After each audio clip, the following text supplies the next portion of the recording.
তখন আপু আমাকে একটা কথা বলেছিল যে, "আপু আমি কোন রকমের ব্লাক ক্রিম চাচ্ছি না কেকের মধ্যে। শুধুমাত্র হচ্ছে গানাশ দিয়ে ফুল কেকটা হচ্ছে আপনি ফিনিশিং করবেন।"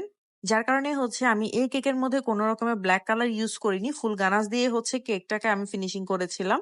আর ১ম এর যে নিচের টিয়ারটা আছে সেটা এখন আমি ফিনিশিং করে নিচ্ছিলাম সেম চকোলেট ক্রিম দিয়ে। যেহেতু আমার ফুল কেকটা ওভারলোডেড চকোলেট কেক, এখানে আমি অন্য কোনো কালারের ক্রিম ইউজ করব না। শুধুমাত্র চকোলেট ক্রিম দিয়ে হচ্ছে আমি কেকটাকে ফিনিশিং করে নিব।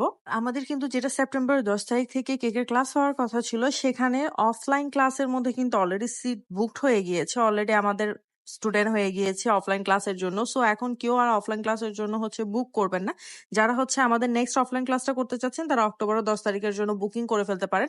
আর এখনো পর্যন্ত সেপ্টেম্বরের ১০ তারিখের কিন্তু অনলাইন ক্লাসের বুকিং চলছে, অনলাইন প্রফেশনাল কেক ক্লাসের। সো যারা হচ্ছে অনলাইন ক্লাসটা করতে চাচ্ছেন, তারা করতে পারবেন।